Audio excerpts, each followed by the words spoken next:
it! We made it to 2020, which means we effing survived 2019.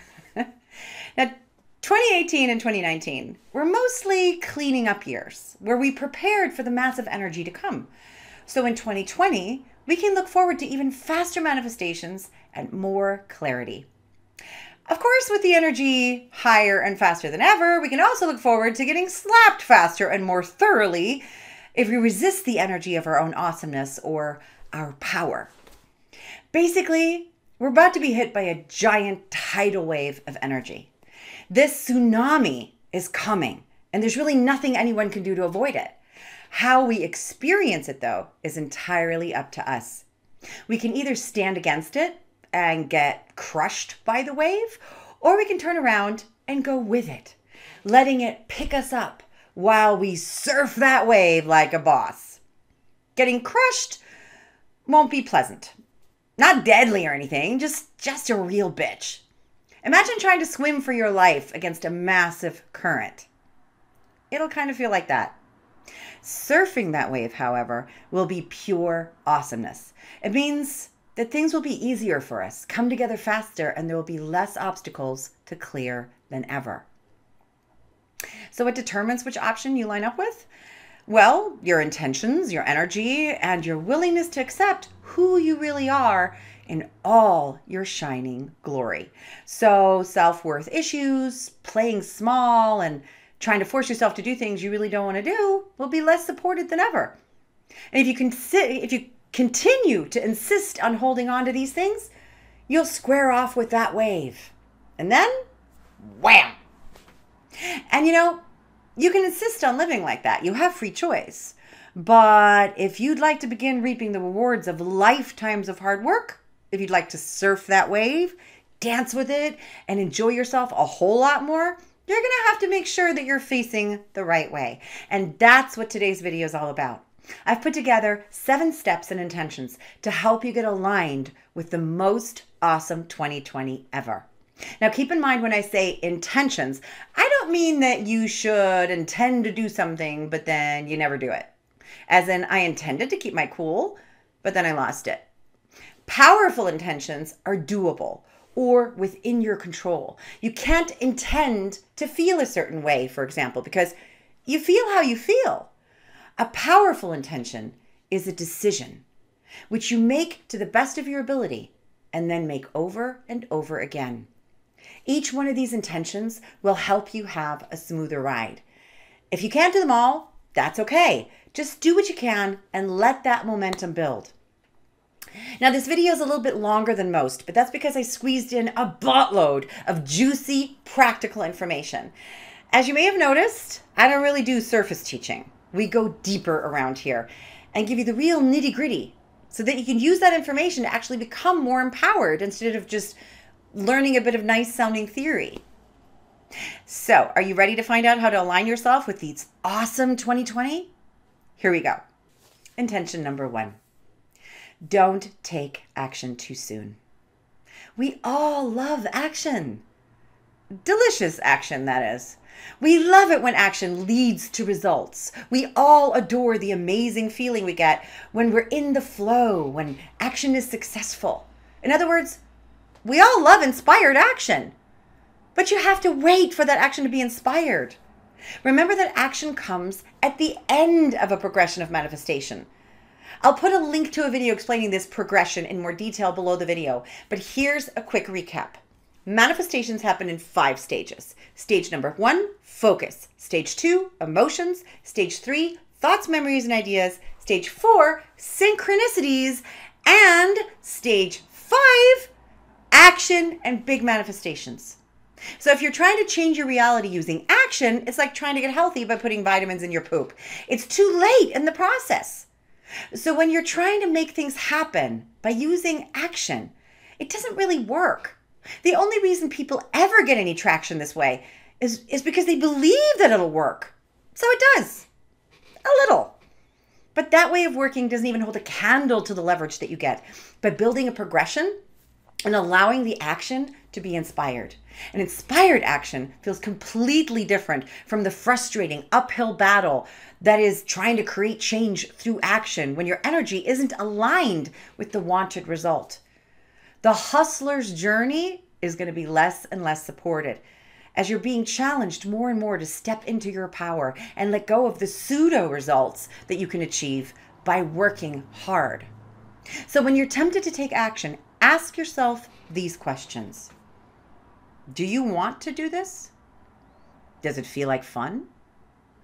Would you do this action even if it yielded no results? Do you have to push yourself to take this action? Or are you so enthusiastic about it that you can't really help it? If you're not fully inspired to do something, don't do it. Wait. Stop forcing yourself to do things that you don't really want to do. Stop trying to do the things simply because you believe that you should. When you try to do things that you don't want to do in order to affect an outcome, you're not fully in your power. This will be a challenge, to be sure. But with a bit of practice, by making this decision over and over again for a little while, it will get much easier, and eventually it will become automatic. Intention number 2. Expect things to go well. Now, this may seem like one of those no-brainer principles, but it's not. It's surprisingly challenging to trust that things will work out when you've been trained over many, many years to expect the other shoe to drop. Expecting things to go well can make you feel like a deluded child, unwilling to comprehend the ugliness of the world. I'm not asking you to deny that things haven't always worked out for you. I know they haven't, but understand that things didn't always work out because, well, you had a belief system that said it couldn't. Also, there was more dark energy on the planet than light, which meant that anytime light appeared, the dark rose up to crush it. That really happened, and it wasn't your imagination. Coming into the light has historically been much, much harder than it is now. Now is the time in which you can make this choice, and that choice will be supported. And yes, this is very recent. So don't let your past experiences dictate what's possible for your present or your future. Once again, I'll link a video on dark energy versus light energy in the description if you'd like to learn more. Now, while you can certainly build a general positive expectation that things will always work out for you, you'll find that you'll often be challenged in specific ways. You may have this locked down on one topic, but not another. How do you know if you have a negative expectation? How do you know if you're making things harder than they need to be? Perhaps you're no longer lining up with the total shitstorm, but you're not yet letting things be as delicious as they could. A surefire way to know that you have any kind of negative expectation is if you feel dread. Are you dreading that meeting tomorrow? Are you expecting and even telling the story of how that bitch from marketing is going to take over the meeting again and try to take credit for everyone else's work? What story are you telling about this upcoming event? Try telling the story that you want to tell. After all, if you can script the movie of your life, why the hell would you include a bunch of sucky scenes? Also, keep in mind intention number 1. If you're dreading that meeting or party, is it because you really don't want to go? Intention number 3.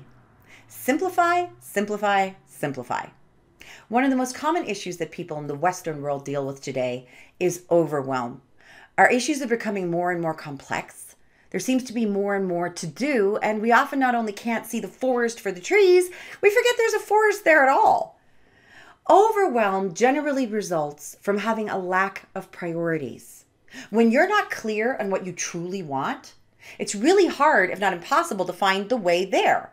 After all, how successfully do you think your GPS would guide you if when it asked you to enter a destination, you typed in, I don't know? Often we get totally overwhelmed when we haven't aligned our energy with the desired outcome, and we're trying to make something happen. See intention number 1. We flail around, and in our desperation, we compile a list of everything we think we could work and everything we and others think we should do. And this can be a really, really long list. Then, again, in our desperation, we often think that we, and only we alone, must perform every one of these actions because, God forbid, we should burden someone else with this shit pile of a to-do list. And then we wonder why we don't want to get out of the bed in the morning. Yeesh! In order to combat this sense of overwhelm, ask yourself the following questions. What is it that you truly want? What do you want the outcome to be? Make sure you focus on the end outcome and not how you're going to get there.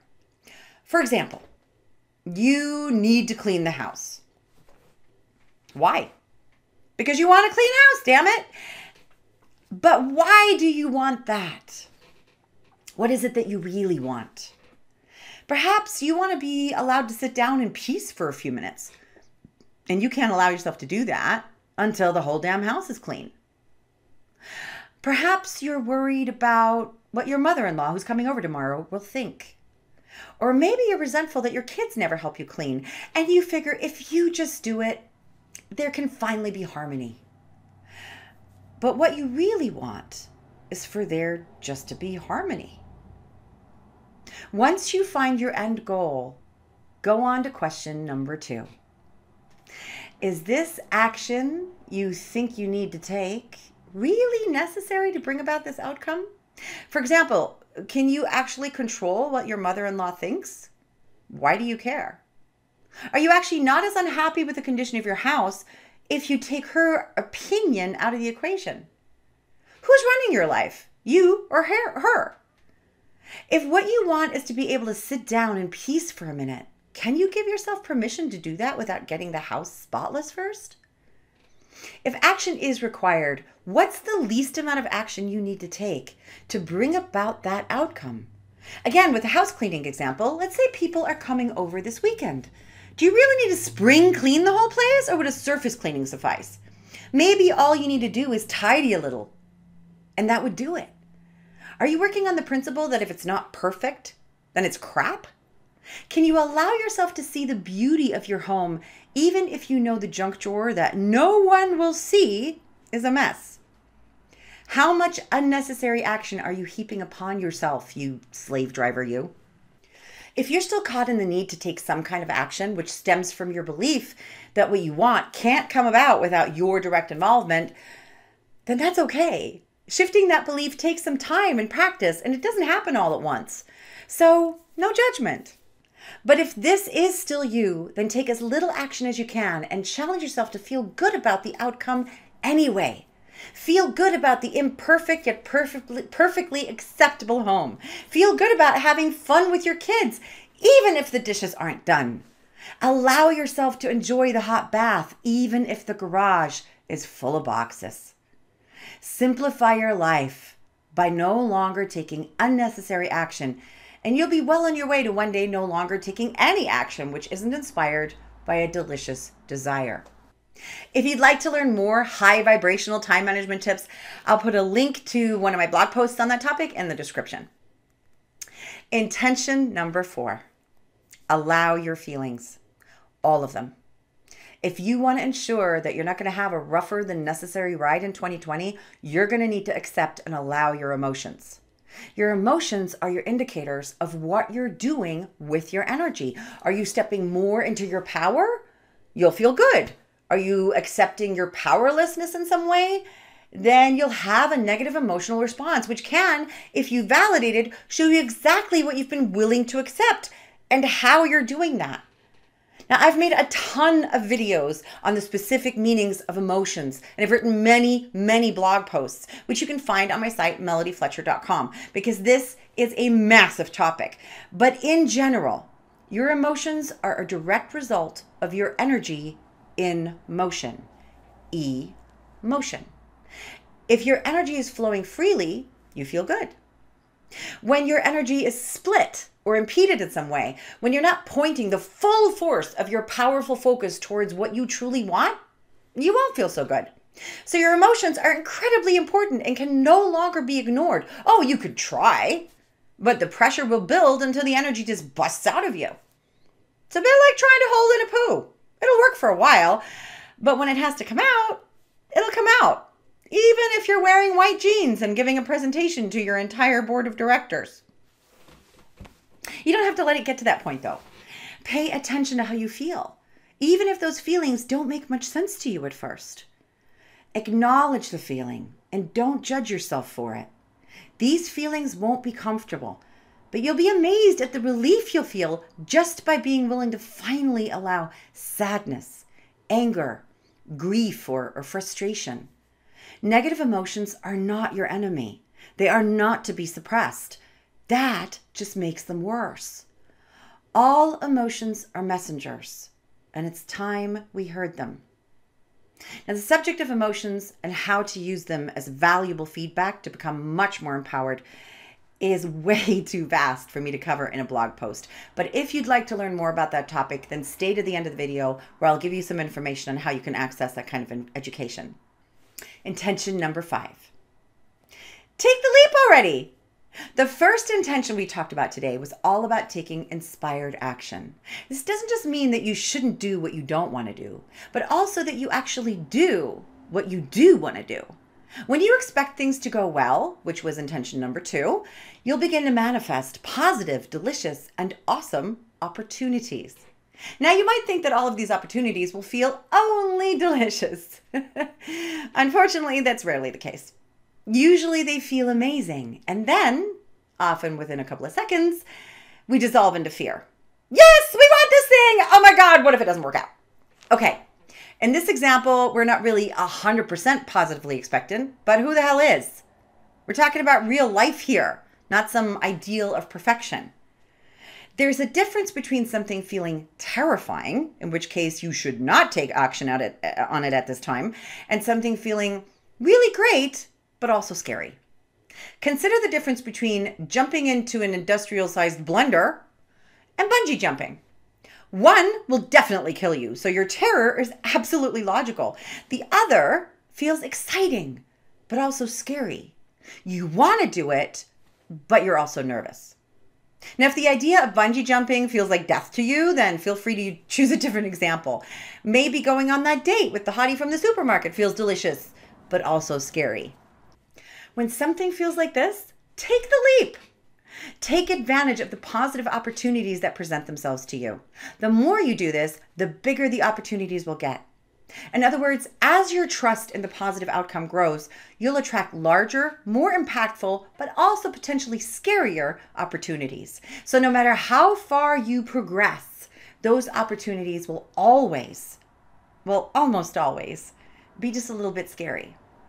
The great news is that while performing to a stadium, for example, might feel like death to you right now, after you've progressed up the ladder a little and acclimated to smaller challenges, playing to a half-empty bar, for example, then a full bar, then a party at a club, a couple of weddings, and finally a festival. The day can come when playing to a full stadium feels amazing and scary instead of terrifying. My point is that at every level, you'll be challenged to say yes to what you want. And you must if you want to have an easier ride. Now, here's where I want to debunk a massive misconception. If you don't say yes to an opportunity, you will not be punished. The universe will not be mad at you, and you haven't missed your only chance. In fact, the universe is really relentless that way. If you don't notice an opportunity or couldn't quite say yes to it yet, maybe because it was too scary, it will come around again and again and again, like a bus service. There's always another one. Of course, negative manifestations work the same way. If you don't pay attention and you miss some feedback, don't worry, it'll just slap you harder next time and the time after that until you get it. How supportive is that? So you've never missed your only chance at love, happiness, or wealth. But if you want to speed up your progression towards those or other manifestations, challenge yourself to say yes to the good feeling opportunities that crop up, even if they feel a bit scary, and even if you have no idea how this opportunity might be connected to what you truly want. Trust the positive feeling, expect it to go well, and have as much fun as possible. Then see what happens. Intention number 6, accept that you are more than you were told. The time has come where you really can't deny who you are anymore. It just won't go well for you. If you're watching this video or reading my blog or any other content like this, you are what I call a gladiator. You feel and have always felt different, maybe even like a freak or an outcast. The truth is, you are different, but you're not a freak. You're amazing. You are much more powerful than you can really comprehend, than any of us can really comprehend. And it's time for you to remember that. We're not going to pussyfoot around this anymore. Wake the hell up already. Your journey began long before this lifetime, and it has not been easy. The gladiator's journey never is. But it's been worth it because we've succeeded in our goal. The planet is moving into ascension status, and in time, the entire population will awaken.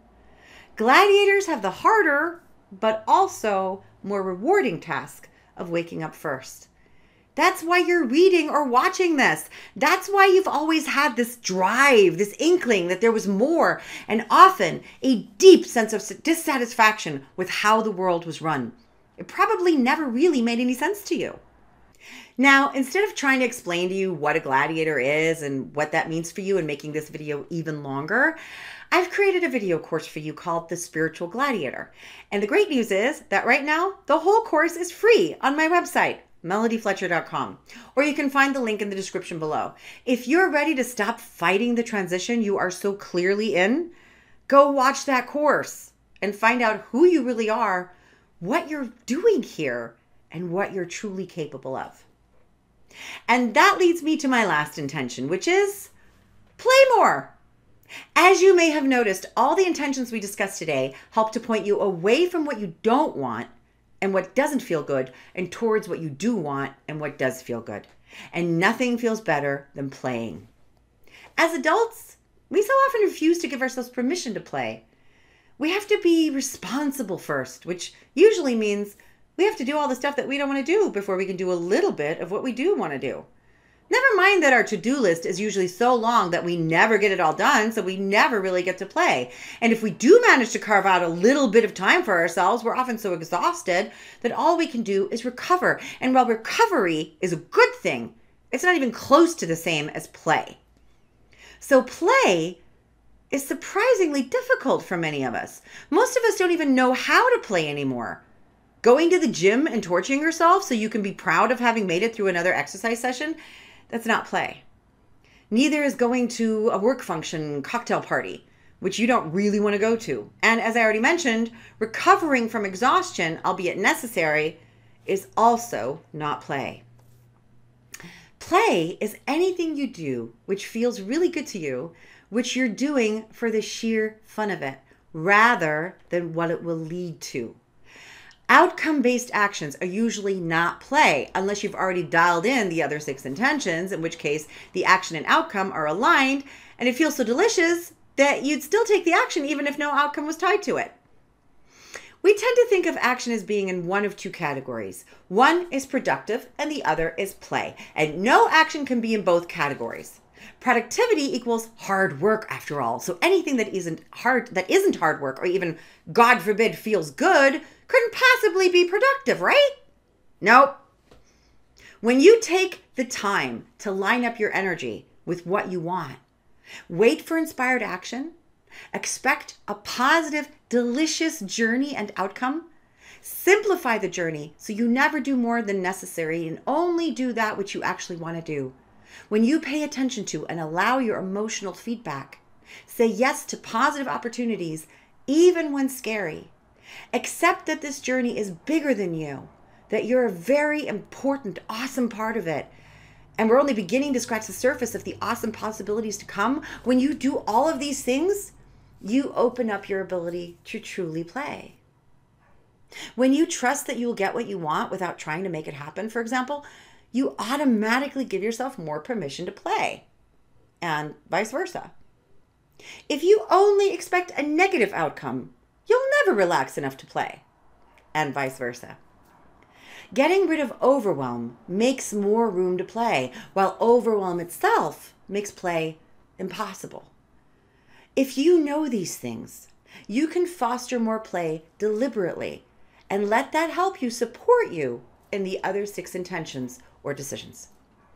How do you foster more play? Well, first of all, Give yourself permission to.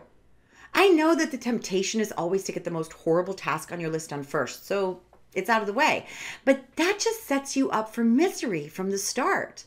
By engaging with the biggest crap, you start your day off in crap energy, and it's all uphill from there. What if you started your day off with the funnest task? Set yourself up on a high vibration and see what happens. What if you eat dessert first, rather than eat the main course, only to find out you're now once again too full to eat dessert? What if you just had the dessert and enjoyed the hell out of it? What if you took a bath rather than did the dishes? Would the world really come to an end? If these statements and questions caused your butthole to clench in resistance, because obviously Melody doesn't understand our life and now is referring to herself in the third person to boot, you can start small. Maybe you won't eat dessert first at every meal, but what about once? No, you don't have to take a bath rather than feed your kids, but what if you ordered a pizza, let them play video games as a treat, and took a bath? Not every night, just tonight, and maybe every once in a while. What if you drop the all or nothing mentality that keeps you from making incremental changes because if you can't do something 100%, it isn't worth it, and let yourself indulge in something delicious, even if you can only do it once? Why not? Do something creative. If you're not an artist, why not do something artistic? Let it be crap. Let it be imperfect, but let it be fun. Do something you've never done before, just because it feels fun to try. Don't worry about impressing anyone. And for God's sakes, don't worry about it being productive. Intend now to make 2020 a year of play, and you'll be surfing that massive tsunami in no time. If you enjoyed this video and found it helpful, then you'll love all the resources we put together for you at melodyfletcher.com. Sign up for the free course, The Spiritual Gladiator, on my website.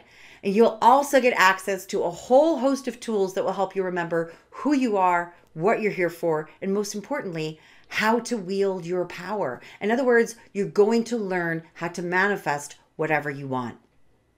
Now, if you're ready for a more in-depth education where you learn the nitty-gritty of how the technology of reality actually works, basically the mechanism and processes that the entire universe are built on, if you'd like to understand your emotions, their purpose, and their practical meaning, and if you'd like to learn powerful tools to help you use all that data to shift into a different reality of your choice, then you'll want to check out my foundational program, LOA Academy.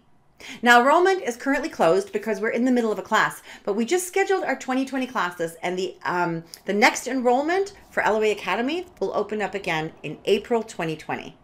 Again, I'll put a link in the description below so you can check it out and sign up for the waiting list if you like what you see. I really hope you enjoyed this video and the content, even if it was a little bit long today, and that you found it really valuable. I'd love to hear what you think, so don't forget to subscribe if you're watching this on YouTube, and leave me a comment, question, or even share your story. Until next time, smushy hugs, happy new decade, and thank you for bringing your light to the world. So the big question is this: how do we, those of us who feel deep down that we're much more powerful than we've been led to believe, and that there is something to this law of attraction stuff, actually create our own realities? What's the process of simply stepping into the reality of our choice? What about those of us who need this process to make logical, intellectual sense? My name is Melody Fletcher. You've got questions about the technology of reality, and I've got the answers. Welcome to my channel where the law of attraction finally makes some freaking sense.